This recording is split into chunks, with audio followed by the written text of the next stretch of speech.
ready to take your love for Spurs to the next level? Because we've got some exciting news for you. We're amping up our membership program so you can get even more of your Spurs fix. Plus, we're giving you ample opportunities to show off your Tottenham knowledge and win some epic prizes along the way. As a Platinum member, you'll get access to exclusive shows, Q&A sessions, as well as FIFA content. You'll also have weekly chances to win We Are Tottenham TV merch in our weekly giveaways exclusively for you, our members. But wait, there's more! We're introducing members-only giveaways during our watch-alongs, so not only can you watch the game with us, but you can also interact and win some incredible gifts along the way, talk about a win-win situation. And if you're a die-hard Tottenham Hotspur fan, we've got something special just for you. Our frequent Spurs quizzes will test your knowledge and reward the most passionate fan with some amazing prizes. And if that's not enough, you can even be part of our weekly fan shows and have your say on everything happening at Tottenham Hotspur. It's like being in the locker room with the team. Well, not quite that, but you get the idea. All of this epic content and exclusive benefits can be yours for just £12.99 per month. That's less than the price of a burger and a pint at the Tottenham Stadium. So don't wait, join our We Are Tottenham community today and take your love for Spurs to the next level. Trust us, you won't regret it. Come on, you Spurs.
All right, what's going on, people? We are Tottenham TV, back here for another panel show and introducing the guest today. As you saw the gas levels after the game against West Ham, we have got Ariane returning to the show. How are you, Ariane? Oh, did it just We're crash? both frozen. I think it just crashed. Did it crash? Are we still live? No, we're still live. We're still live. They've just. We're live, but our guests are not live. They simultaneously crashed. Huh? They're both all right. All right. Well, we'll try and get them back, I guess. Great start. They were Great there. start to the panel, people. How's everyone doing out there? Hope everyone's doing well. How are your gas levels out there after the Spurs game against West Ham? My gas levels. Everyone in the chat I was going for, but yeah, you can talk about your own gas levels. I was pretty darn gassed. Not gonna lie, I've never been so gassed after a 3-2 defeat. Especially to West Ham. I know. You would have thought, like, we got clipped up as well. I don't know if you saw. Apparently, we celebrated equalising in a friendly too much, even though we barely celebrated. But I've never been like just so optimistic over like a pre-season game which we lost and didn't mean much in the grand scheme of things. But I mean, you could see just how we approach the game. It's going to be very, very different, and it did very much excite me. I don't know what's going on. I don't know if we're going to try and get them back. Anything happening? Just put the thumbnail back on, maybe. Yeah, put it. Yeah, just do it. It's not the right thumbnail.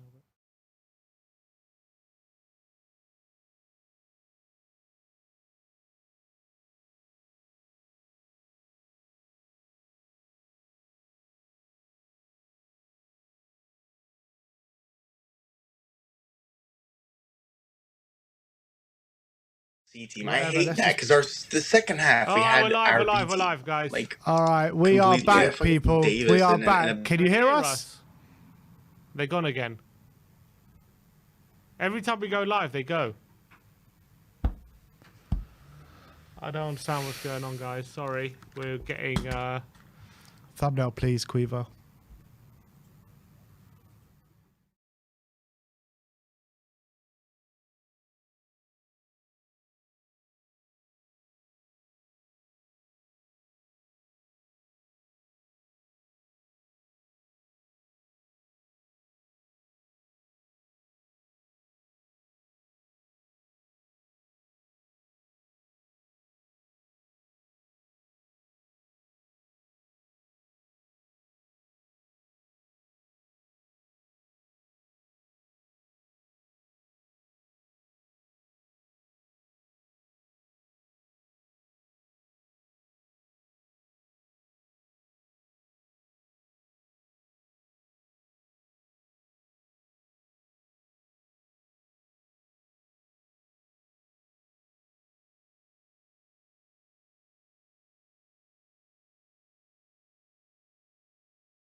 What's going on, people? We are Tottenham TV. We are here for a panel show. Ashmatic, can you hear us? Can you see us? I can hear you. Can't see you. Well, you don't need to see us. You don't need to. Do you need to see us, you, Ash? No way. Yeah, you don't need to see you. Nah. You're good, man. You're Sweet. good. I don't know what's happened with Ariane, but we're going to go with us three just for now. And if he can reconnect, we'll get him I can back hear on. Ariane. Can you? What? Can you? Is he there? Yeah, I can see Ariane. I can hear Ariane. Ariane's there with me, but for some reason, it's only me. And you guys. We can't see him on our end. Ariane's there. You can't see him. I'm so confused. He's like, I'm here. He's like, oh man, I'm sorry. I don't know. This is an absolute mess today. Sorry about. Oh, now I see. Oh no, he's frozen. No, I don't see him. I don't know. Maybe if we can. No, you're good, Ash. You're good. All right, we're getting Ariane out in a second, and then we'll get this. We'll get this cracking. There he is. it's breaking up though. So you need to use. It's not smooth. It's like in and out. Yeah. All right, here we go. No. Okay. All right, bring on the. All right, one sec. Try again. Try now. Let's see. Let's everyone hold your breath. Fingers crossed. Hey! Can you hear us? We can see both of you now. I think I'm gone again. Now we can hear you. No, they're gone. No, they're gone. Oh, for God's sake! Sorry, guys. I don't know what. Whenever we go live, for some reason, it's. I don't know what's going on. I'm really sorry. I think we're going to have to end this, guys, and we might have to do it off air or something. End the stream. End the stream, Dave. In the words of expressions, end the stream. Sorry, guys.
Chocolate. What's going on, people? We are Tottenham TV. Take 25 of the panel. Come on. We have finally got Ariane and Ashmatic in the building. Ariane, how's the gas levels, man? Okay, even though there's been a lot of stuff going wrong, I'm still very excited for the stream to talk about Ange, to talk about Spurs, because I'm excited, and I'm still living on that game's high. Even though how many days it's been? 2 days now. It feels like forever, man. I miss it already. Not long to wait till the next one, Ariane. But Ash, welcome back to the panel. How you doing, my brother? Yeah, my broskies. I'm good, man. I'm live. I'm direct. I'm full of energy. I'm ready to go. Big Ange in the building, cooking up, chefing the barbecues. It's all going down, man. All right. Well, let's get straight into it because, I mean, we should be at this time nearing the end of the panel, but we're just starting the panel. So if you're late joining us today, you're in luck because you haven't missed anything just yet. But let's get into the first topic of the panel. And we're going to talk about, even though we did lose to West Ham, and no one ever likes losing to West Ham, how much did you actually enjoy that defeat? We'll start with you, Ariane, just because your post-match interview after the game was absolutely brilliant. look, I think, speaking of that post-match, I don't think there's ever been a post-match interview that I've been that gassed. And that is saying something if you've seen my post-match interviews. That game was just, I didn't know you could play football like that. That's my thing, right? I had not seen that happen in this first year. I forgot it was possible. It was just so, that result, I don't care that we lost because it's a preseason. That's like their third game. It was our first game. They were more fit, even though it didn't look like it one bit. They were more match fit. That was the most enjoyable performance I think I've seen in absolutely ages, really. And I think, I remember I was on this panel last time, and I don't since Simsay doesn't remember me saying this, but you can go back. You can go back. The video is still up, not just the stream. And you guys said, can Spurs still attract a top manager? And that was like the exact question. And I name dropped Postecoglou. I said, what do you mean by top manager? Because you can still get these caliber of coaches. And I name dropped. I think, Ben, you were like, well, I don't know if that's a top coach. I think he has proven more than anything, he is an absolutely tip-top coach who's going to get us playing the best football in the league, man. I'm so excited for Sunday. You don't understand how excited I am for Sunday. Sorry, that's it. After one pre-season friendly and a 3-2 defeat against West Ham, we're calling him a top manager? Top manager, best in world football. If you can get Davinson Sanchez and Emerson Royale to tiki-taka their way all the way up to Perisic, who just barely had his cross denied by Zula, you can do anything. You can do anything. Imagine if instead of Emerson and Sanchez, that was like Van de Ven and Porro. Get out of here. It's over. The league will be over. Might as well give us the league now. Ash, talk to me. What are you feeling? Are you of the same thinking? Have we got a top manager here? And how excited were you after that game? Hey, listen, we need more Arians in the world, I can't lie. He's gassing me up. Sanchez and Porro tiki-taka all the way up to the... Hey, that's mad. You know what? I'm kind of speechless. I'm gonna lie. I ain't gonna lie. But it was the thing where I felt like the team, everyone was contributing. It was like a team effort. It wasn't individualistic. People was like saying like, who's your best player? Who stood out to you? No, it was like a team effort. And I just felt the energy levels were up. I felt the hunger was up. It didn't matter who the opposition was. I think they were going to come with that same energy, that same vim. And that's what they gave to West Ham, But West Ham, obviously, they had, 4 chances in the box, and we had, 12 on target. Well, 30 to be fair, 30 chances overall. I thought that was a massive, massive leap for where we were. And passing, we just passed them off the pitch from what I saw. I was just like, I could get used to this. I'm not going to lie to you. If this is the B team, and they're moving this hard and this wicked, I said, yeah, I'm fully involved. I'm fully involved. So big up to Ange, man, for doing it so quickly. I think that's what I'm more impressed with, how quickly he's been able to get this team up to speed with so little time. So yeah, man, I'm quite excited. And us as a fan base, we've been starved of good football, starved of anything to watch without falling asleep on the pitch for so long. Sim, is it just a case of just a bit of attacking football and then we're all fully on board? Literally, just one attacking performance in a pre-season friendly, and in a game we lost, and all of a sudden our whole fan base is lit up in flames and in excitement. It's a sight to behold. But to be honest, I haven't seen us play like that in possession. Even under Pochettino, the possession-based football, it was more about the pressing that excited us fans under Poch rather than how we would play in possession. And you can already see the imprint Postecoglou is having on this team, and it's hard not to get excited with the new potential that we have with a lot of our players. People like Celso and some of the other midfielders like Basuma as well, who maybe under previous managers who had different ideas of football weren't kind of right for those managers, but now under Postecoglou and in a more attacking system, all of a sudden it opens up all these new potentials and opens up completely different avenues that we can use these players. And it's hard not to get excited by those potential, those prospects, but it's just about the amount of chances we created, how we were able to keep the ball, how we were able to pen West Ham in. I put out a tweet yesterday as well. We made 685 passes during the game, which is nearly 100 more than in any game under Antonio Conte last season. That goes to show how different the approach is going to be under Postecoglou. And if this is just the start, I'm really on board for what it's going to look like, in a few months' time, once the players get even more used to it, and how it's going to look. And it's just going to make it's going to give an air of excitement to the season. You got to remember as well, no European football, these players should have that extra time on the training pitch to really get up to speed with Postecoglou's way of playing. And this is where not having European football is going to have its benefits, with how we're going to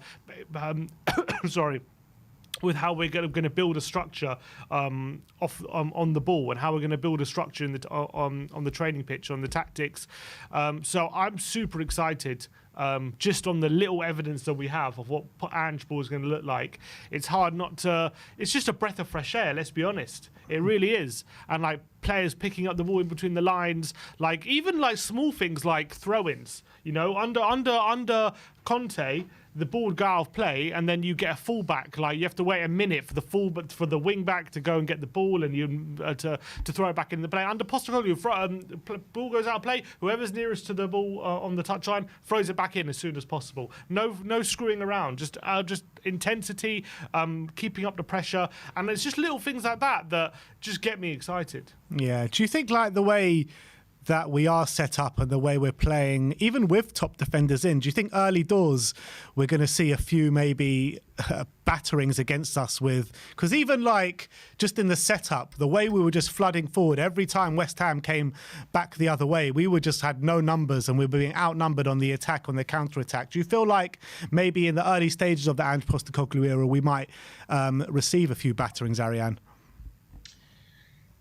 I didn't feel that way. I don't think, when they got the ball, I was feeling any sort of like, danger. I think, they entered, especially the second half, they got in our half like once and they capitalized. Yeah, I was talking more of the first half. Yeah, I think the first half, the issue with that is you had definitely, Region had a really poor showing, and so did Tanganga, really. And even defensively, you want to say poor. I think there's just three players who didn't have the best defensive showing.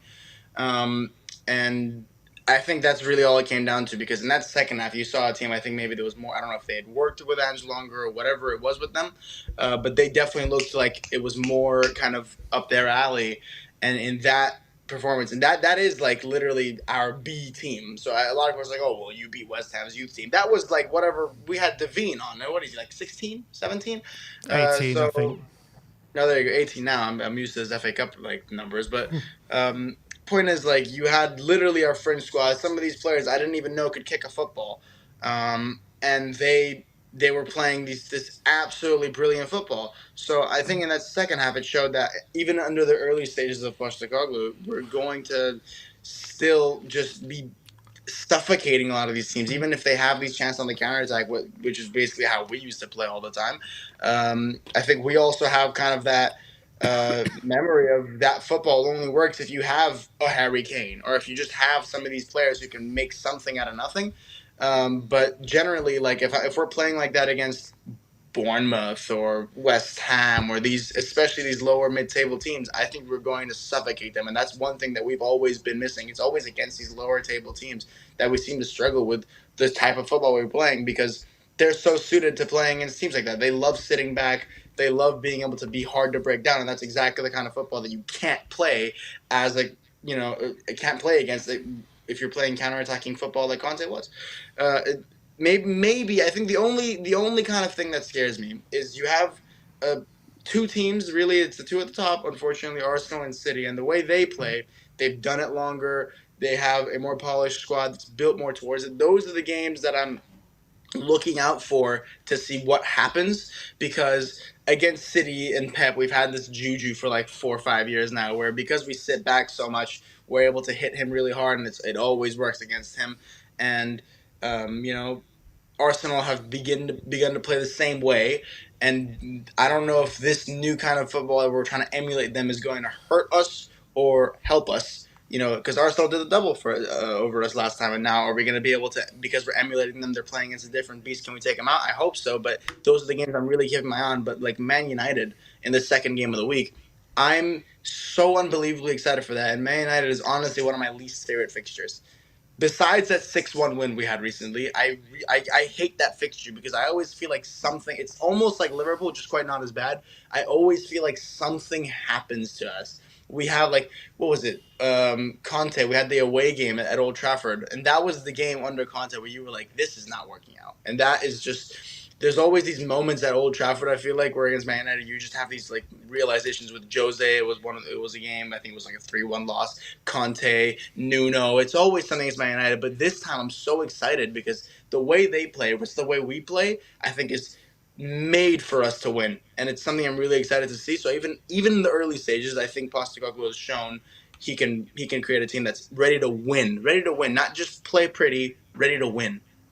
Love that. Absolutely love that. Ash, if we do get these centre-backs in, or even just one of Tapsoba or Van der Ven, what do you think Spurs can achieve this season? It's a good question. I think we can still achieve quite a bit in terms of the implementation of the style that we're trying to get across, getting used to like the patterns of play and just getting that rhythm, that overall Ange ball, that attacking football. Because with a centre back, you're able to do the high line, and someone that might have a bit of pace might be able to recover the ball a bit quicker. And one of the defenders might be able to sit as one pushes on a little bit more. So we're not getting caught out when balls are going over the top or balls are being played through where teams want to counter attack us. We've got Brentford coming up. Obviously, that's going to be a big part of their game. We saw it with Thomas Frank when he was playing against Mason. Mason was trying to do attacking football, and then he tweaked a couple things, and then before you knew it, we lost that game, even though we were at home. So it'll be interesting to see what happens with a new defender, because a new defender, they haven't come on tour, whoever they are. So they're going to miss that kind of bedding in periods where they get used to their teammates. They kind of have that conversation with the goalie, because some of the goals that went in, that has to be a communication between the goalkeeper and the centre back. So the centre back needs to be close to the near post if the keeper's not claiming it. And then at the same time, I was a bit worried that the keeper wasn't commanding the box. So it's food for thought. It's something that needs to be looked at. And we conceded 63 goals last season against like the bigger teams, especially like Liverpool. They're going for a rebuild, and they're going to have a lot more pressing. They're going to be high pressing, going back to the old school Liverpool, because I feel like their midfield was aging last season. I think they've addressed that. And so you might see players like Alexander-Arnold and you might see Robertson turn back to fullbacks or wingbacks, bobbing up and down, because their midfield is going to be able to press a lot more. So I don't know how we're going to fare when it comes to teams that want to press us. West Ham didn't press us in that game. I don't think Leicester will press us either. So when teams aren't pressing us, of course it's going to be easy.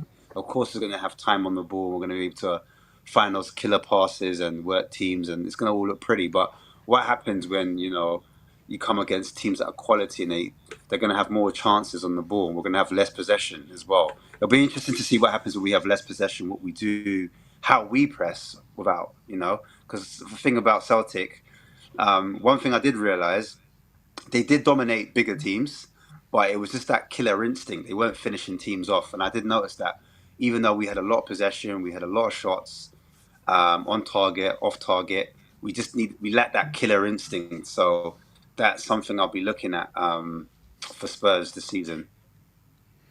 All right. I think it's safe to say that we're all very excited here, and the Ange Postecoglou era is up and running. Let's move on and let's talk about some more specific players. We're going to talk about the debutants on against West Ham. In the first half, we had James Maddison and we had Manor Solomon. We'll start with you, Ariane, on this one. What did you make out of those two, first and foremost? I think Maddison, I feel for Maddison because he really was not helped by Kane just dropping deep so much every time. I think it hindered his game massively, and I felt for him because I think there was some moments where you could see what he was trying to do, and it was coming off a little bit. And I thought he looked a little bit bright in some moments, but Solomon, he was completely dominating that left wing. They could not touch him. I haven't seen a player like I actually don't remember last time where there was a player they could not get the ball off him. They tried, even like when they got the ball on a tackle, he just got it right back. It was he really looked like he was there to play. I mean, I did not expect that from Solomon at all. The way he was presented, I kind of thought of him as like Harvey Barnes from Wish, where he just has a good finish. But no, he was dribbling in and out. It was just going. He had that curler from outside. He was very exciting. I love watching him, and I kind of feel like I really kind of wish like they played the second half where you have Richy, who he was not impressive in front of goal, but the way he was moving created so much space for the midfield, like Sar and Højbjerg and Sar, Højbjerg and Lo Celso. They were able to shine all that space that Richy created moving forward, but Kane was in fact causing more pressure on the midfield because he was going so deep, and then that's why you had like a couple really good moments from someone like Basuma, because he had really good like close touch moments, but you didn't see that so much in the second half because they didn't get forced into doing all that. So I think Kane kind of screwed our midfield and also subsequently forced us to push out a little bit more wide, which also ended up helping Solomon shine a little bit more because the midfield was so congested. But that ended up like making Maddison look worse than he is, and that's I kind of feel for him for that. Ash, do you agree about the what he's saying about Maddison occupying, or Kane occupying the spaces that Maddison maybe should have been occupying? And what is the answer to maybe, or what is the solution to that problem? I personally think Kane drops into the right-hand space of that channel, and I think Maddison was dropping in the left-hand side. But at times, yeah, they did kind of get in each other's way. But I just felt like Kane's only had, 2 days of training, and Maddison's new. So I just feel like with the others, they had a lot more time with Ange, and so they knew where to be spatially, if that makes sense. They knew what positions to be in, where to arrive in. And so I think that will come with time with Maddison and Kane. And it might be a thing where it all depends on the link-up play with the fullback and the wide player, because like Harry was saying, the midfield was so congested, they didn't know where to drop in or when to drop in because it was all about timing. And a lot of the time you saw Solomon drop back in a kind of position where Reguilon would advance past him. So he would collect the ball. And sometimes I felt like Maddison did that because Maddison was getting not so much time on the ball, so he decided to drop in a bit to kind of progress the ball. So that build-up phase, that just needs work between those players. They need to work on that build-up phase when we're playing out from the back. Yeah. So players know where to be and how to maneuver and where to transition. And then I feel like sometimes when we pile up on one side of the pitch, so like, for example, the left-hand side where Maddison was, they need to have that relationship between the fullback and the winger in Solomon and in Reguilon. So they need to all interchange. Because I saw with Skip sometimes would drop into a wide position where the fullback would be to help the build-up play, if that makes sense. Yeah. So I think it's just a case of Maddison learning that and learning that kind of transitional phase where we kind of push up. But I also think in that first half, we were a lot deeper compared to the second half. I think Ange got it into them that I don't want to see you guys this deep. And I think that was it was like, when it's spring weather and it's kind of sunny, then rain, sun, then rain. I feel like it was like Conte, Ange. I feel like in that first half, it was like a transition between the two styles and it was trying to get forwards. So I felt like in the second half, he kind of like reintegrated. He kind of made a point like, guys, you're too far at the pitch, you're too far below the pitch. I need you up the pitch.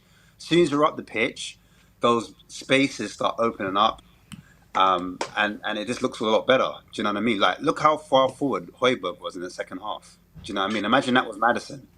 Yeah. So I just think with time it would just click. I personally, I don't even like using that word, but yeah. Sam, how are you feeling? What did you make out of Solomon and Maddison? I would say for me, I think Solomon did a really good job when he was kind of on that left-hand side, keeping defenders occupied, keeping the ball. Very early on in the half, he was able to run in behind and create a couple of chances. Well, we didn't see too much of that throughout the game, throughout the rest of the half. Sorry, but he did do it a couple of times early on. I felt like, as what Ash was saying, there was quite good rotation on the right-hand side, whereas like sometimes Porro would drop wide, Kulusevski would go inside, and Skip would drop back, and there was nice rotation. Sometimes Porro would drop back, and Kulusevski go out wide, and Skip would go more centrally further forward, and there was good rotation there. Whereas on the left-hand side, it was pretty much Solomon would stay left the whole time, and then Maddison would try and pick up that space, and it was a bit more predictable, I guess. And I think Ange likes it where the players kind of a bit less predictable. No, you can't as a opposition defence, you don't know which player is going to turn up where at which time, and maybe that's something to work on. I feel like with Maddison, yeah, I do think the Kane thing was a problem, but I also think Kane was partly to blame, but I think he's partly to blame as well. I think it's more about just understanding of each other's role. Like when Kane drops deep, Maddison should pick up on that, and then he should be the one to try and fill in further forward and vacate and kind of enter the space that Kane's vacating. And I think it's all about game understanding and learning when each other are moving and understanding what you should do when you see that happening. And I do think actually that Maddison was starting to pick up the ball a lot more as the half was ending and pick up the half spaces and start to ask West Ham different questions. But I think the half, probably unluckily for him, ended a bit probably as he was getting more influenced. But obviously there's a lot more to come from Maddison. What the only disappointment for me in terms of Maddison, the biggest disappointment I should say, is that we know how good he is when he gets into shooting positions, and that's kind of his biggest strength, is his finishing ability, his shots outside in and around the penalty area, and we didn't get to see that at all really. I can't remember one shot he took. So that was my biggest. There was that one free kick that hit the wall. That was about it, wasn't it? Yeah, at least with Solomon we got to see the old cut inside and shoot, and it was pretty good first attempt for him in the Spurs shirt. He did have that really good chance as well near the end of the half where he could have got a penalty, but I think he'll be a bit disappointed he didn't get a better finish on that, because that was a pretty good chance as well for Solomon. But I think Solomon for sure was a bundle of energy. I think as well with Solomon, he was a bit hamstrung in the sense that every time he got the ball, he had two defenders on him, and then he had Reguilon in support, but Reguilon wasn't, dragging enough defenders away to isolate the fullback. He always had to contend with two defenders, so it led to Solomon going back a lot, as opposed to always going forward and trying to take on his man. It did happen a couple of times, but not enough. Like, that's one of his biggest strengths, is his dribbling ability, and I guess we didn't see that enough, but I guess he showed a different side of his game, which was positive. Yeah, and it's a side of the game. What do you think about Son being in that wide position? If Yeah. Son was there in that position where Solomon was, do you think it would have been any different? Do you think Son should be there? Do you think that's going to be an area where... I think Son will have a different brief when he's on the pitch to what Solomon, because they both have very different skill sets, in my opinion. So I think Ange will tweak the system to maybe suit Son a little bit more when he's on the pitch, to be honest. I think maybe when Son's on the pitch, the rotation could be, say, like an Udogie would take the wider position potentially, and Son could potentially take the more central one, and the number 8, whoever's there, can drop back a bit. But then again, depends who the number 8 is on the left, because if Maddison's the number 8 on the left side when he's on the pitch, he's not going to be the one who's going to want to drop back in those situations. And I do worry, to be honest, about Son in that position, because I don't think he's a very good one-on-one dribbler, to be honest, on the left-hand side, Heung-min Son. I think he prefers to run in behind, which, to be fair, we could definitely use that, because we didn't have too much running in behind, I felt, enough on the wings. But I don't know. I think Son's biggest strength is getting in finishing positions, his ability to shoot, and if he's asked to do a lot of dribbling all game, I don't know. I feel like that's a bit of a waste of his talent. But what do you think about having Ndombele there, Sim? Sorry to cut you. What do you think about having? Yeah, on the left, on the 8, because Ndombele can dribble, he can beat players, he can drag players. Like if there's 1 or 2 players that are surrounding him, he could possibly take in the system where he drops in to pick that ball up in that kind of area where we need to kind of build up phase and kind of rotate from wides. If like Ndombele's on the wide position against that touchline, where it's quite tight, he's able to like wriggle his way between 1 or 2 players, and that could free up space for Son to maybe run in behind, and maybe Udogie can obviously offer some help there as well. That'd be interesting. That would be interesting. I mean, we've never really seen Ndombele in a wide position before, but I mean, as in terms of like as part of a rotation, when we're off the ball, maybe Yeah, he goes back into centre mid. But because you know how Skip kind of went wide on the right hand side, and he was helping the build up phase. He sometimes dropped, and then Kulu was slightly advanced ahead of him, but they were in the same kind of lane, if that makes sense. They were on the wide, like hugging the touchline a bit. One maybe came inside to create like a little triangle. I'm just thinking if Ndombele's there and they all rotate, like they kind of move positions, like what you're saying. Sometimes the players wide, sometimes the players in that kind of half space. They can kind of throw teams off because sometimes and then Belly pushes forward. Sometimes he builds up the play. Like, do you know what I mean? It's a bit of versatility, and that kind of throws teams up because they don't know how we're going to attack. We're a bit unpredictable in that sense. Yeah. I mean, potential. We know that Ndombele's got an incredible dribbling ability, and maybe in that position where he's asked to kind of open up a bit of space, maybe he could be a guy who could surprise us in that position. That would be something a bit innovative, maybe. And Madison on the right, as the other eight, and do you know what I mean? So then he's a bit more advanced, so he's not isolated like how he was in the first half. Yeah, but I think that could potentially be something to think about. I think that could be very interesting. I'd like to see what he does with Ndombele when he comes in, because obviously Madison took that left number 8. I guess he would probably take the right number 8 in that formation in Ndombele. But obviously he's injured. But I am very curious to see what Ange does with him, because Ndombele in off the ball in a double pivot pressing. I do wonder how he's going to fare in that kind of system. Me too.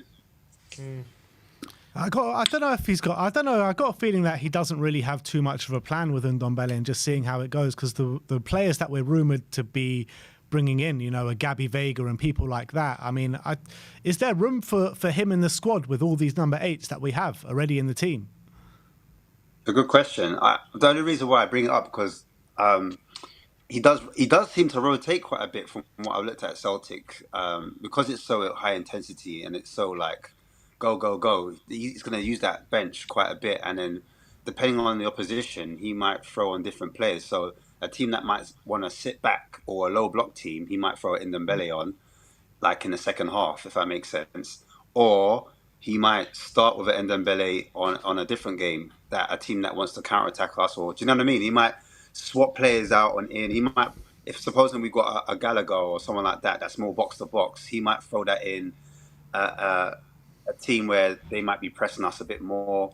So they kind of, he helps to break up the play and win the ball back. So I think it's just depending on the team. I think you will like swap midfielders depending on the opposition, if that makes sense. Yeah, I get that. But look, let's carry on about the new signings. A player that's come under a bit of criticism is the goalkeeper, Vicario. Ariane, were you worried about what you saw from him in that first half, or does it not worry you at all? Doesn't. Yeah, look, like I said in the fan show, it's you can't judge a keeper off one game, 10 games. You got to see what they're like in the season, how they talk. You have to wait for the back line to get settled in a full season, or like even a half season. See how they lead the back line, see what they're doing, see how they are as a leader at the back. That's what the goalkeeper is. And I don't think you can go off one game where really maybe for the second goal, yeah, that poor moment to concede the corner. But conceding the goal itself wasn't his fault. First, maybe he could have done a bit better trying to come out, be more dominant. But none of the goals were necessarily his fault. And you have 8 defenders, and he didn't play the second half, but you have 4 defenders in front of you. Like, really, 3 of which are not good defenders, 2 of which are not good players. That's going to happen to you on your debut. I'm not super worried. I want to see more of him. I'm not going to judge a keeper off one game. I think that's silly. Ash, you feel the same way? You know what? I've been looking at this guy for a long time now. Ever since we've been linked with him, I've been looking at him, and he's good with his feet, no doubt. He's been working on that hard, so that's one standout thing, and you need that as a modern goalkeeper. Shot stopping, really good as well. I saw a clip the other day, and his reactions was crazy. It was about 4 or 5 shots, and he just saving it. Like, I don't know what the defense was doing, but he was just saving all the shots. So reflexes, no problem. But one thing that stood out to me before, and I said it earlier in the stream, was his ability to command the box. And Premiership is a different ball game compared to like Serie A or even the Bundesliga. The amount of aerial threats that happen, even we saw it in the preseason. The first 2 goals were in the air, and that's where I worry. I've seen him kind of punch balls, and he kind of flaps at it. Doesn't quite clear it. Doesn't I prefer my keeper to catch the ball, if I'm being honest. But if you're gonna punch it away, clear it out. And I just feel like that's a side of his game that may be a weakness. I just want to see him develop a lot more in that area. But in terms of like distribution, kicking the ball, confidence, sweeper keeper, he can do all of those things. It's just that bit when it's in the air, I'm a bit worried, if I'm being honest. And that's what I have seen when he was at Empoli. So, yeah, that's my only concern. Yeah, I think it's just a situation of just waiting and seeing how he does progress, how he does take to the Premier League. I did see a couple of worrying signs there. I mean, I wasn't totally happy with the 2 goals we conceded in his part in them, but it is only 45 minutes in a friendly, so I guess you can't really read too much into it. How are you feeling, Sim? I don't think there was that much to chew on, to be honest. I think the pass that he put out for a corner he received a dodgy pass from Porro, and he had to rush his clearance, and he felt like he didn't have the time to pass it to a teammate, so he rushed it a bit, ended up putting out for a corner. It happens sometimes. I don't think it was anything to particularly worry about. Our first goal is a header from point blank range. It was close to him, but it would have been an exceptional save if he would have saved it, and I can't blame a keeper for not making an exceptional save. It's more the defender's fault for not marking Danny Ings rather than Vicario's fault for not saving the ball. So I don't see too much to worry about there. And then he also made a very good save from Bowen late in the first half as well, which was quite impressive. Low down to his left, palmed it away. So and other than that, he wasn't really involved that much. Didn't have too much to do. So I don't think there's enough really to chew on to really start getting worried about anything. Fair enough. Let's talk about a player who really impressed me. The last of our debutants was his Destiny Udogie. I thought he was absolutely brilliant in that second half. Udogie. And he kind of gave us everything that we thought he would, maybe looking at him at Udinese in the last couple of seasons there. And there were a lot of question marks about him. Can he play that fullback role after being a wingback for so long? He was brought in for Conte's wingback system. And I think he took to a fullback system, an inverted fullback system, like an absolute duck to water. Ariane, how did you feel he came on that second half? Like I said it in the fan show, I did not know left backs were built like that. I didn't know they could play like that. I didn't know they could do that. And, we come from like I said, we came from this 3-5 whatever system where, the wing backs were hailed as like, oh, he's the make or break. And then you come here, Udogie, that's the best probably fullback performance I've seen next to like maybe 1 or 2 games I'm forgetting under content, but that was a sensational fullback performance. He like carrying the ball from that wide position down to the center the same way Ange wanted to. I mean, we could see from the beginning of the game kickoff, whether it's passing or dribbling, we want to get that ball from the wide areas, even from the central areas. We want to get it into midfield, and he was doing that perfectly. Get that? I mean, the header he scored, not like that's his main game or anything, but it was a really nice little looping header that went to the far post. I think everything he touched turned to gold.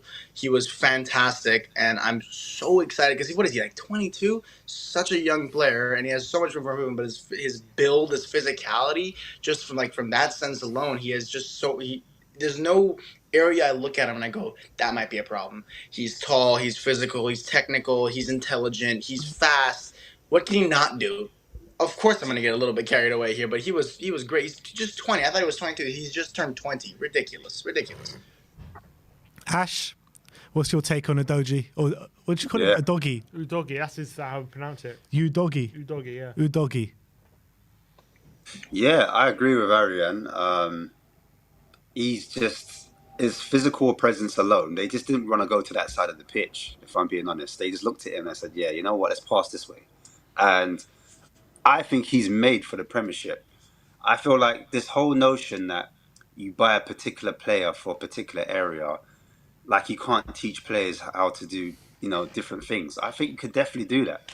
And he's at that age where he's going to be a sponge. He's going to take different instructions. It's going to help develop him as a player. So I feel like that whole wing back conversation and that whole fullback, whether he can invert or not, I think he's technically good enough to play that role where he can sit in the midfield and help us out. Because I just felt we had another dimension when the defensive mid was there and he stood next to him and he inverted. We just looked so. I think that's the reason why we were pinning him in so much, because of his presence and his ability, not just on the ball but off the ball. He was just causing different problems, different questions. So that little dribble he did as well, that was that's a part of his game, and everyone thought he was going to be this out and out fullback and he's going to have to play wide, but he was actually running in that channel where he was just carrying that ball towards the box, and he scored it as well. His aerial presence, that was another thing to kind of note, that he's going to be good in the air. So I think he's tailor-made for the Prem, and he's a massive signing for us. I think he'll do absolutely immense for us. I think he should start, if I'm being honest. I think he's one of the players that should start, in my opinion. Yeah, I completely agree with that. And when you're comparing his and maybe Reguilon's performance from the first half and the second half, it's like completely night and day of what they produced on the football pitch. And Sim, when you're looking at the start of the season, who do you think the best pairing for the fullbacks should be? Well, based on that 90-minute performance, probably Emerson and Udogi. I would say that they look, in terms of best balance to the team. I think like Udogi for sure was like able to get to the byline. He was creative, he was powerful, but also he kept it simple at times as well when he needed to. He didn't overcomplicate things. I think maybe that was probably what Porro was guilty of a bit too much, where although I do think he has the quality, Porro, he was way too much going for like the difficult pass, the Hollywood pass, but that's because he knows he has it in him. Whereas like Emerson was much more likely to just keep it simple, keep possession, and give a platform to maybe Kulusevski or more talented, not Kulusevski, whoever was ahead of him, Divine or more talented players to maybe try and pick the lock of the opposition. So I feel like maybe that would be the best pairing, but I do think Porro, once he gets more used to it, once he starts to pick his moments to do the difficult passes, to whip in the crosses rather than doing it every time he gets the ball. Once he starts to learn that he doesn't have to do that every time he gets the ball, because there are times to keep it simple and times to kind of go for it, then I think Porro is going to be the better fit, in my opinion. But I think maybe Emerson and Udogi kind of maybe bring the better balance for now. Yeah, I think especially in the games that you're talking about, that Ariane and Ash were talking about before, against the Arsenals, against the Manchester Uniteds, when we need to shore it up a bit more defensively, I think Emerson and Udogi are probably the best bet to go, right? Probably. I'll probably say so, because defensively, especially Emerson, he's definitely better than Porro. We know that. Each game, of course, needs different skill sets. I don't know how we're going to even approach games against Arsenal and City at this point. I don't even know if we're going to try and play the same way and keep possession and just not change. Ange never changes for no one. We're not going to no Maccas. We're going to stick to the vegetarian. But in a weird way, you could argue teams like Arsenal and City, they throw potentially even more caution to the wind than we do. And if that means someone like Porro is going to get even more space and to use his quality, you could argue maybe he's the player to use in that game as well. So it depends. It's way too early to say based on a game against West Ham how we're going to play in the Premier League against a City or a Man or an Arsenal. We don't know yet. I think it's too early, but I think in theory you would argue you need a bit more defensive solidity. Yeah. All right, well, let's move on and let's talk about another player who really impressed against West Ham, and he goes by the name of Giovani Lo Celso. Ariane, do you feel that Lo Celso deserves another chance at Spurs? I think deserves another. I think this is his chance that he's earned. I think we have a couple more games and we'll see even if he plays well if we're going to keep him. But if he keeps this up and we don't sell him and he just decides that he wants to stay, I welcome that, because I think that was You look at the time we signed Lo Celso, it was that declining season under Pochettino, and the way Lo Celso was playing in the team, he was playing kind of as like a second striker, kind of playing off the striker, having this role where he's definitely way more involved in the attack, and he's done that also for Argentina. He's done that for Villarreal. Not necessarily always as a second striker. Even sometimes he has like a number 8 role. But he came to Spurs. Under Pache was on the bench. Under Mourinho, he played defensive midfield because we didn't have one. And then under Conte, he kind of started falling apart. We had to loan him out. He never got to play the player that we signed. He never got to play in that role. And I think, like I said, I have never seen Lo Celso use those skills in that order in his first shirt ever.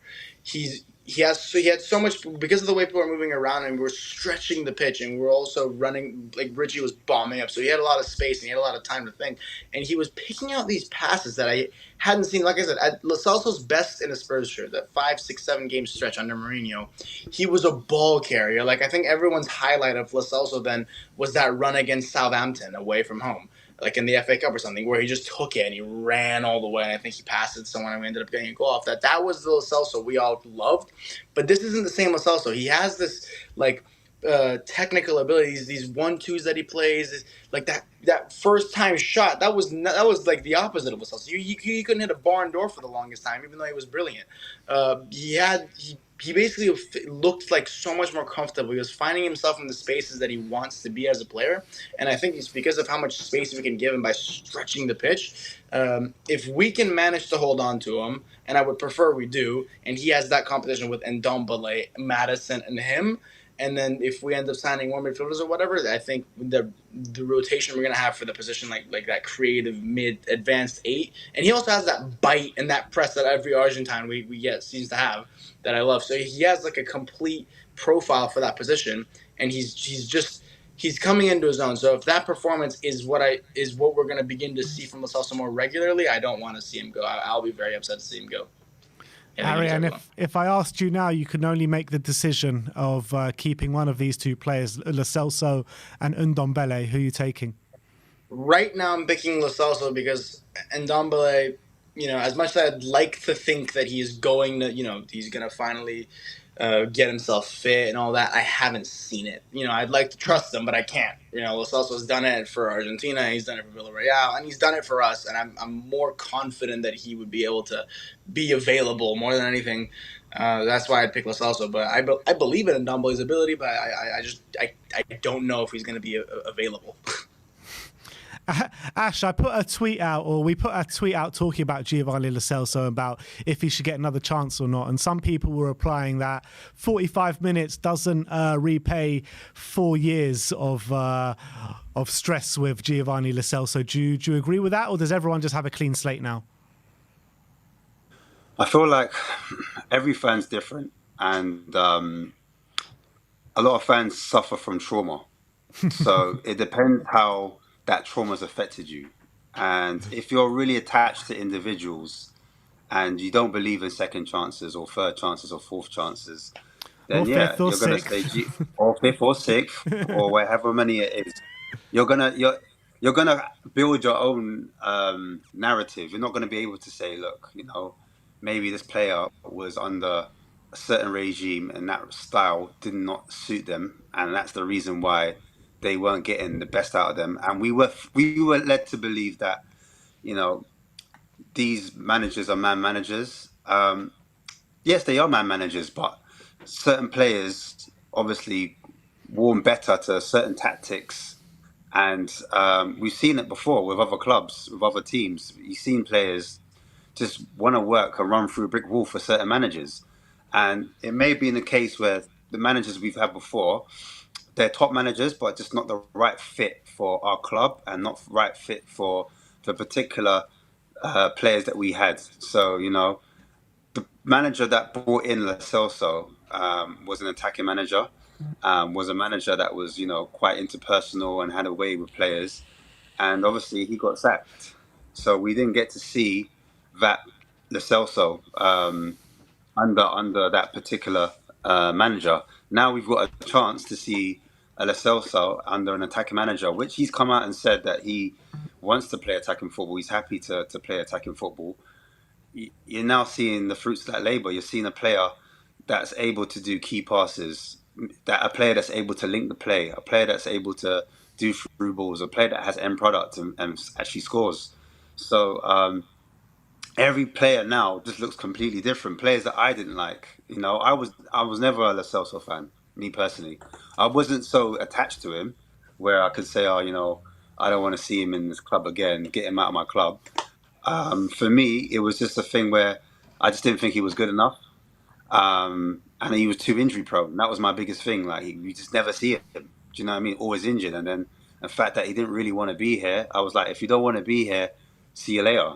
So that's where I stood with him. Do I think we can replace him? Of course. I'm still not attached to him. But the performance he put in, like, that warrants another look, in my opinion. And he's got all the attributes. Like, the fact that I felt like he was maturing in that game. He seemed selfless. It wasn't all about him.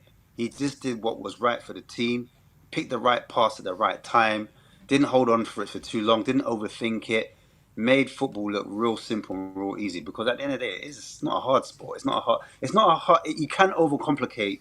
You don't have to reinvent the wheel is what I'm saying. And he just did what was necessary, and he did it time and time over again. It's not like he did it once and then that was it. He demonstrated that he has the tools, he's got the ability, he's got the nous. And as Arian was saying, he's got that kind of bite about him as well. So it's not like he's just a pretty player. No, he's got something that he's able to be physical, he's able to win that ball back and then play it quickly. And that's what you need in the team. You don't need the player that has an ego, wants to be a superstar.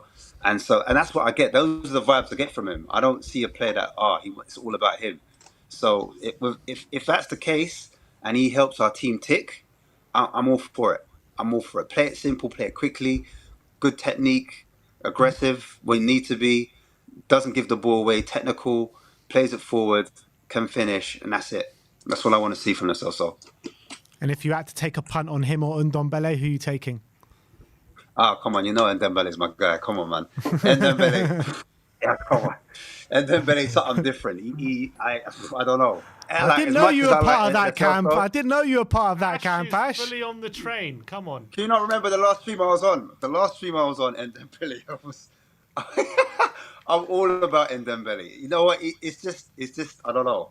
I don't want to talk. I don't want to talk because people will get upset. So not this guy over here. Not this guy. Speak your truth, Mo. Speak your truth. Listen. He does things with the ball that, that's the reason why we watch football. Entertainment. It's just that simple. It's that simple. I understand that, you need to work hard and the attitude and all that. But sometimes let a brother just do his thing. Like, when he gets on the ball, I want to go outside the park. I want to go in the park. I want to do, that's what I want to do. I want to just, that's the type of ball I like. And that's what I've got to say, bro. Without getting too crazy with Ndombele. That's what it is. Sim, how are you feeling about Gio? Yeah, look, first of all, I was really happy with his display against West Ham, as everyone was. And I think it showed that the real Lo Celso, as opposed to the Lo Celso that we've been seeing at Tottenham ever since he signed. I think this is what I've been saying about Ndombele and Lo Celso ever since Poch got sacked, and people have been complaining about them, and people use them as as evidence of how bad our recruitment has been and how much we waste money. And I don't see it like that. I see it in a different way. I think I see those two players not as evidence of bad recruitment, but I see these two players as evidence of bad planning by the hierarchy. You can't invest that much amount of money on two young attacking players, and then after a couple months of them joining the club, you sack the manager they joined for, an attacking manager. You completely switch up their philosophy and switch up the way you're playing, and expect just these players to these square pegs to fit in round holes when it's completely different. And all of a sudden, the managers that now have inherited them, that's not the kind of midfielders that they like. That's not the kind of midfielders that they want to be playing. They want to play more physical midfielders, midfielders who have more engines rather than technicians. And that's why they were forced out the door. And yes, it didn't go right for them, and they didn't put in very good performances. But at the end of the day, in my opinion, we failed them more than they failed us. Like everyone else that has come through this club. Exactly. So now all of a sudden we're seeing, after 4 years' time, we've come all the way back to finally an attacking manager now who's actually knows how to use these kind of players and actually wants these kind of players in midfield. These are the kind of players that he likes, and now hopefully we're going to see a completely different side to these midfielders, and maybe they'll start to enjoy their football again. I'm more than happy to give Lo Celso another opportunity. I think he was good under Mourinho in spells. It didn't work at all under Nuno and Conte. They just didn't get on at all. And you saw in the last 6 months at Spurs, Lo Celso really. It was more of an attitude thing than a lot. I think he just gave up. He didn't want to be here. I think you could see that. And not to say that's excusable, because when you're being paid by the club, you should always give 100%. And obviously, it's not nice to see. But that was reality. So that I think that also maybe leaves a bad taste in a lot of fans' mouth when they remember that time. But I remember when he was having that really good spell under Mourinho, where he was literally our best player for about 5-6 game stretch, and he was putting in really consistent, high quality performances. And he was like, on some games, he was literally the only player who was like up above the rest. I remember, we signed a player from Betis who got 16 goals in a season out in Spain, and he was on his way to becoming one of the most sought after attacking mids at the time. So for me, as long as he wants to be here himself, which I still think he's probably working out. If he wants to give Tottenham another crack, I'm more than happy to give Lo Celso another crack. And I think it could save us a bit of money. There's no need to go spend more money in centre mid. We have someone like him there, and we can maybe invest in other areas. Even if we do sell, I don't know, a Højbjerg or something, maybe it could save us a bit of money having midfielders of that calibre, of that quality already at the club, who are willing to maybe change their perception and willing to give it another go. I think Lo Celso could definitely have another go. I think he's tailor-made for the number 8 position. He's played it for Argentina a number of times. For Villarreal, he was a bit different. He either played on the wing or he played as like a second striker. So it's a bit different to how he's playing now. But I think the 8 really suits him. The only real caveat I have is his injury record, which has not been great ever since he's joined Tottenham. So if that's still going to be a major concern, which we won't know until how the season goes.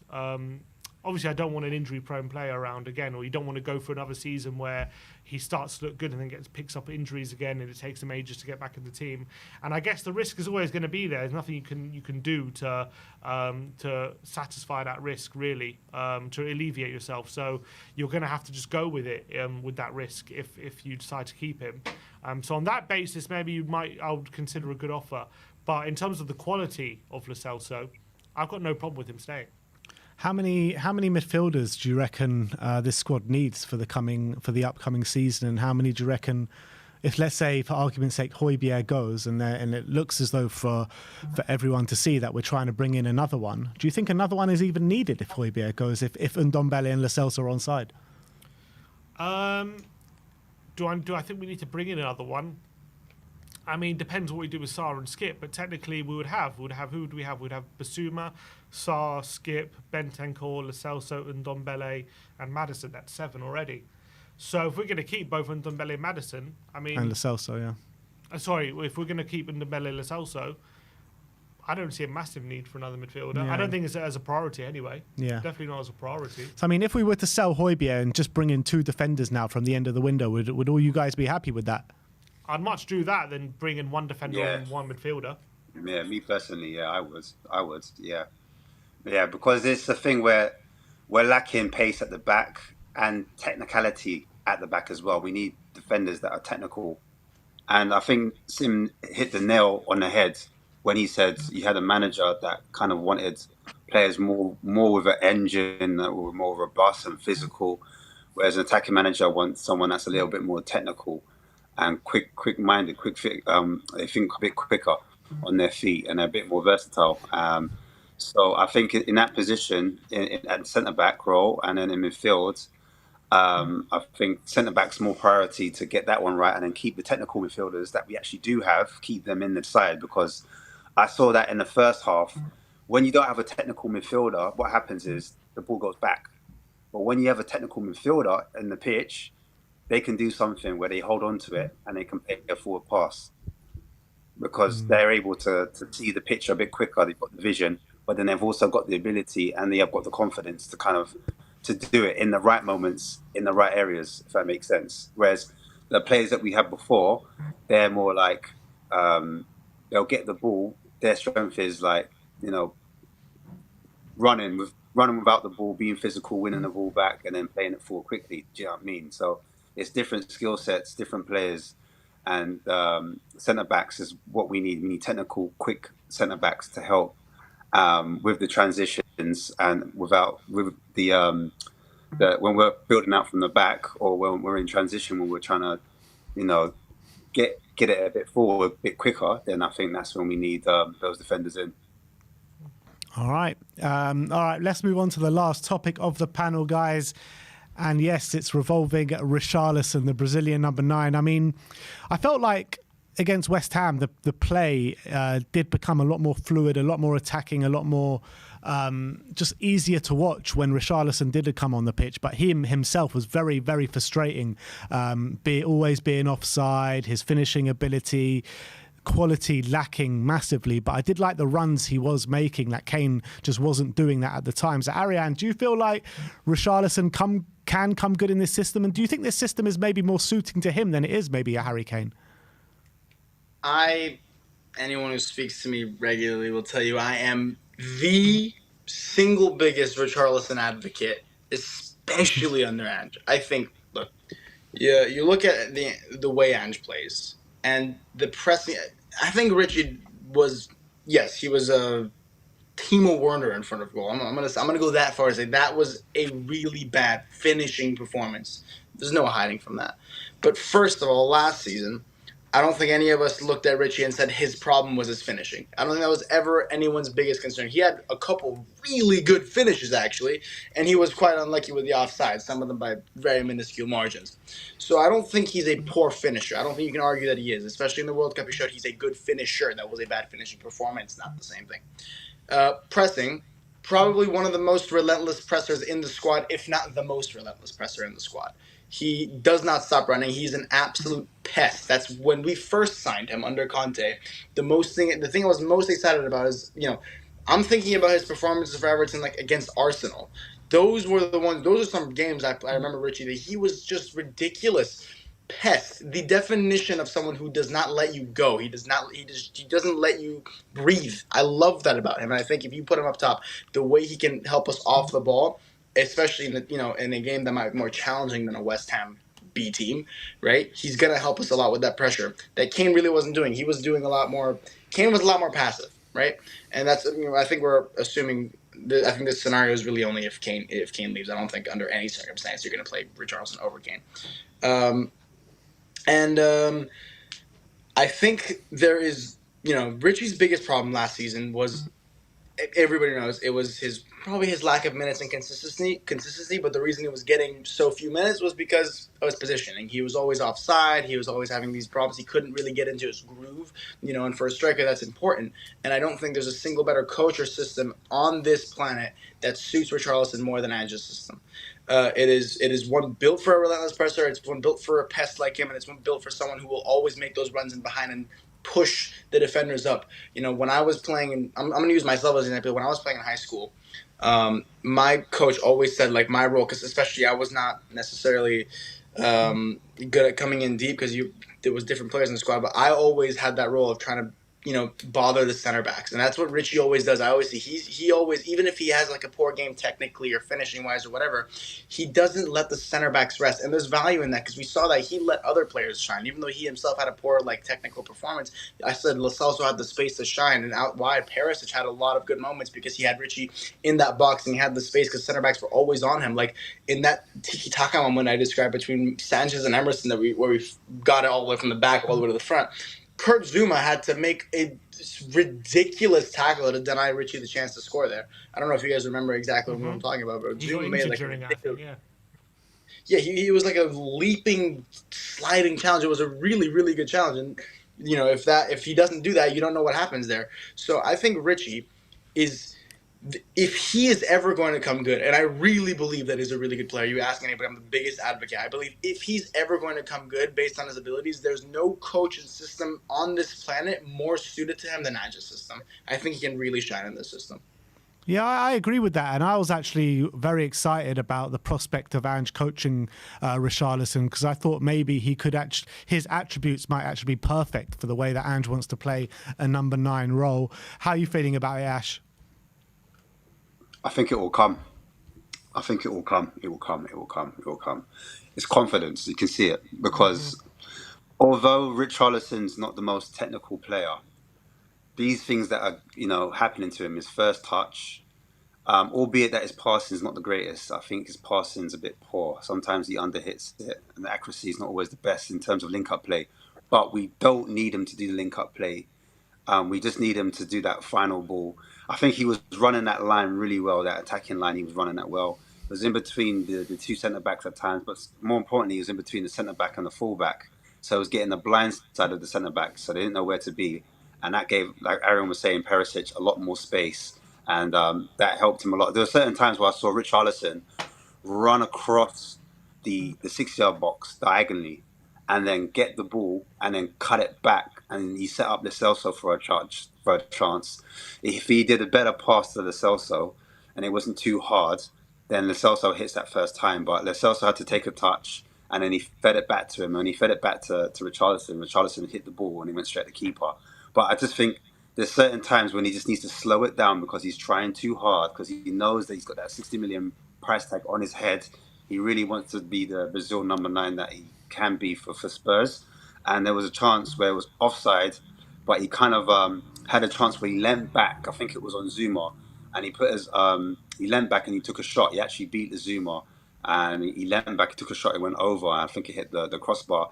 But if he takes his time, he steadies himself, and he does what Kane does, put his arms across the body of the defender, takes a touch, and then sets himself, then he's able to put that chance in the back of the net. So I just think the more chances he has, a bit like Nunes with Liverpool, he needed like 20 chances before he scored a goal.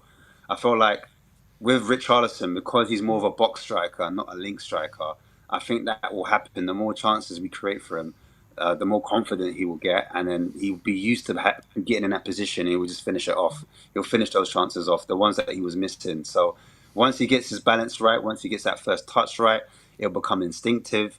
Once the ball hits the back of the net, because even when he had the header and he headed it straight at the keeper, I think it was a flick on from either Doji or Sanchez. If it was a flick on and it came to him, he saw it a bit late and he headed it and he went straight to keeper. The more chances he gets like that, he's going to start to finish off. He's going to bury them, and before you know it, he'll have like 10 plus goals. Like Nunes' first season, he got 9 goals for Liverpool. But again, it all comes down to the pressing, and it comes down to the players around you. Do you know what I mean? So I think this season, if he just is positionally carries on the way he is and stays disciplined in that area, works on those runs, because a lot of those runs were offside. He needs to work on bending and runs and this timing. I think it's the timing that he needs to work on more than anything.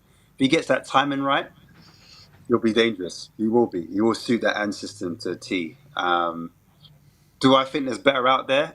If Kane goes, I expect us to buy another striker to challenge him.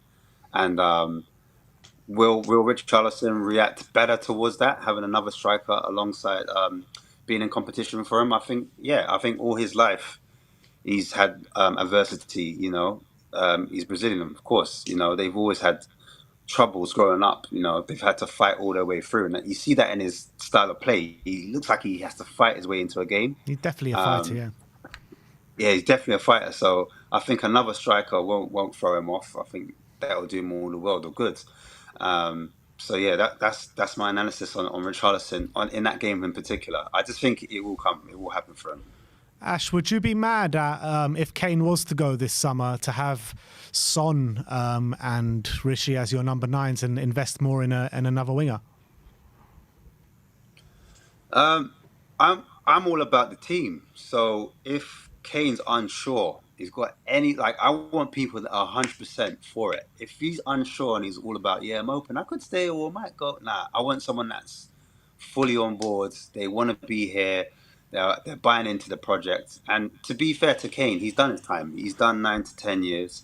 I'm like, if Sonny was, people are like, oh, look at Son, he batted away Saudis straight away. But that wasn't Bayern Munich.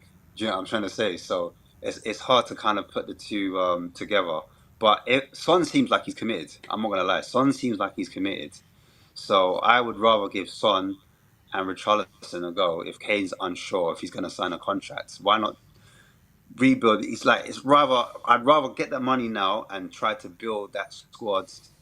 Yeah, I'd try to put that money back into the squad straight away rather than waiting to the end of the year or the end of the season and then Kane going to a rival and then scoring a hat-trick against us. Do you know what I mean? I'd rather him go to the Bundesliga and you know, him be happy over there. Like, why not? But yeah, I'd rather have Sonny as an inside forward and Richarlison as the target man. Do you know what I mean? In my opinion. So Sim, as one of the biggest Richarlison advocates before he joined, do you think he's going to come good? Yeah, I do think he's going to come good. I think Ashmatic is absolutely spot on. He clearly has a massive confidence problem right now. You can see every chance he misses, he's in his own head. He's puffing out his cheeks. His eyes are up in the air. It actually reminds me a lot of that 10-game spell when Kane went in a goalless spell like 8 years ago. It was just after he broke into the team and he was like flying, and then the start of the next season, he like the first 10 games he was like goalless, and everyone's like wondering, is this guy actually a one-season wonder or not? And then all of a sudden he got one goal, and then the instinctive finishes started coming back to him, and he started taking things first time. And I think that's exactly what's wrong with Richarlison right now. He's overthinking things. He's completely he's in his own head. He needs to be going back to his instincts like he was at Everton. He needs to be going for those penalty box strikes again. And I think as soon as he gets a goal and he gets that confidence back, the goals will start to flow as long as he keeps making those runs. I know it's frustrating that he's constantly offside, but in a way you don't have, obviously you have to time your runs better, but you do have to toe that line if you're going to be running beyond the last defender, where you will be caught offside if a number of times. You have to obviously work on that, but I don't see it as a massive negative. It's a negative that he's too often offside. I've literally never seen a player more offside than Richarlison. He's definitely offside too often. I take that point, but you kind of have to toe that line a bit. And obviously right now maybe he's getting it a bit wrong, but you do have to toe the line of risking being offside if you're going to try and beat that offside trap and try and get beyond the last defender and create space for your fellow teammates and the attacking mids in the half spaces. You're going to do that. You're going to keep needing to keep making those runs beyond the defender to open up that space. So at the moment he's getting caught offside, but I'm sure that will revert very shortly as soon as players work out his runs more, and as soon as he starts to get a better sense of when he should be running. I'm sure that'll work itself out. I think the performance against West Ham, as much as his finishing was very bad, and there was a couple of really bad hold-up play moments as well, there was some good. I did think the better team performance was a bit down to him. I think there was one moment where he hit the post. That was like a really nice turn and shot, which was unlucky.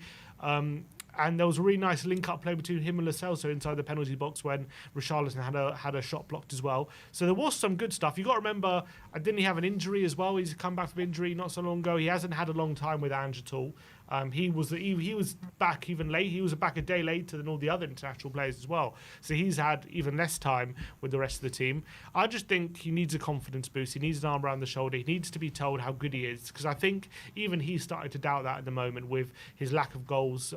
He's confessed to the media a number of times how bad his first season was. He keeps saying how he needs to repay the big price tag, and all the support all the fans showed him. It's time for him to repay that, and obviously there's part of some truth to that. But he's got to have that belief in himself that he is that player, and he will return to that. And he needs to start feeling the love. So I do think he'll get good. I just think he needs that confidence. He needs a goal badly. Yeah, but Richarlison's got a big problem, and that problem is in the big shape of Harry Kane. And where does Richarlison fit in to this team, this starting 11, whilst Harry Kane is still here, Ariane? I think the way things are going, we might be looking at the end of Kane and Spurs. I don't know. I'm not saying for sure. It just feels like that because of just what's going on.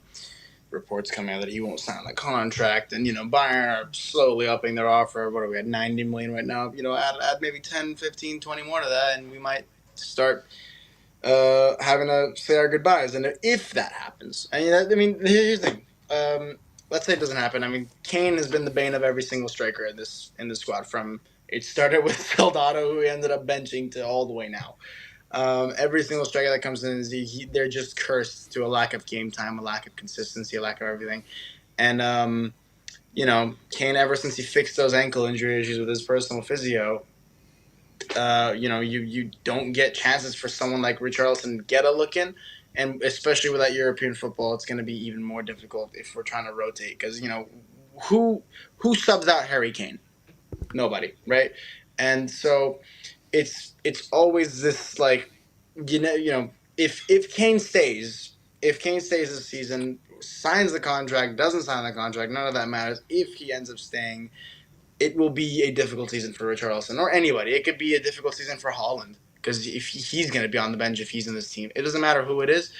With Harry Kane in the team, you just don't get enough minutes. I think this is a conversation that you really is worth having if and when Kane does leave at any point. That's when you start saying, okay, is Richy good enough to be first choice? Who do we get and is behind him or as competition or whatever? And I think, last season was definitely, I think last season his lack of success was due to, more than anything, like every other thing with strikers, like I said, is Kane. Last season, you can't get into a groove.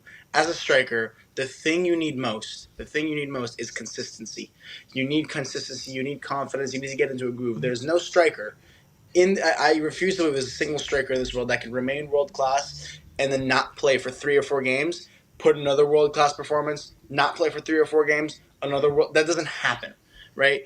You need the confidence, the instinct, and you need to keep that up. You need to keep it sharp, and that only happens if you're playing a lot of matches. And if you're not playing that because you have the single best striker in world football to compete with, you're not going to get in your groove, and that's what happens. But if Kane goes, I 1000% believe in Richarlison. There's not a doubt in my mind, and that is right now especially a ridiculously unpopular opinion. I'm super aware of that, but there's not a doubt in my mind that given the time, given the patience in this system, Richarlison can shine. He can get at least 15, 16, 17 goals in this season, in this system. I believe. I truly believe that.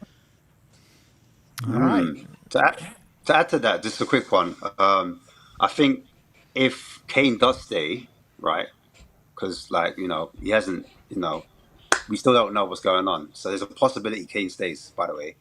And if that is the possibility, if he does stay, then I think what you guys were saying earlier, in terms of when I put the question out about Son, like where does Son, how does he fit in his squad?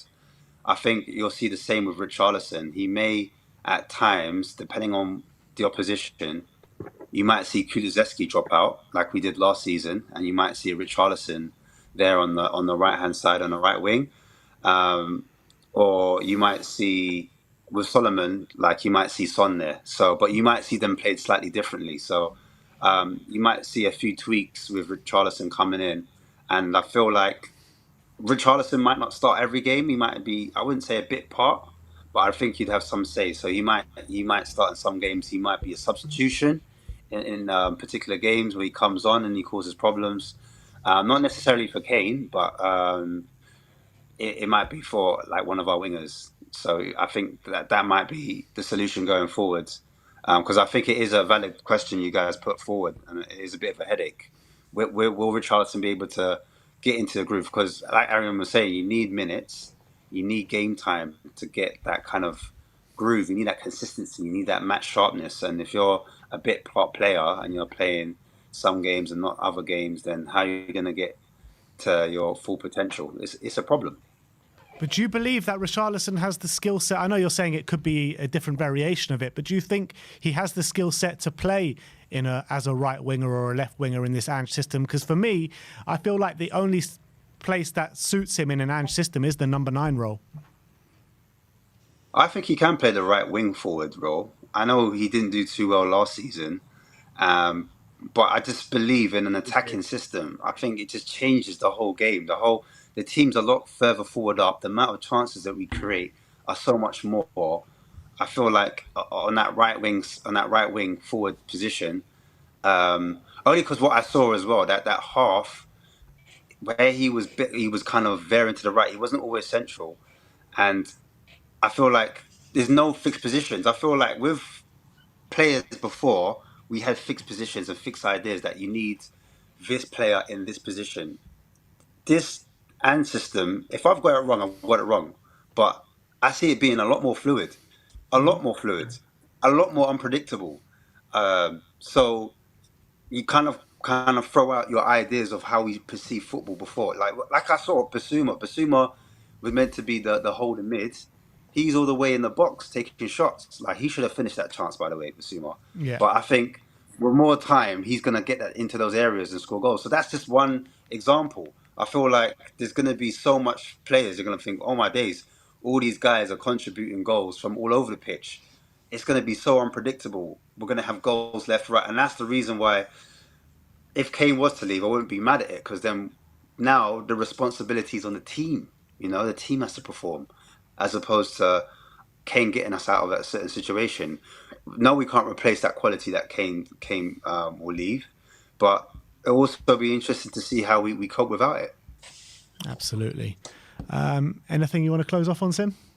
No, I think it was summed up pretty nicely. All right. Ariane So Ash. that brings an end to our panel show. Big up to Ariane and Ashmatic for coming on today. Ariane, let the people know where they can find you.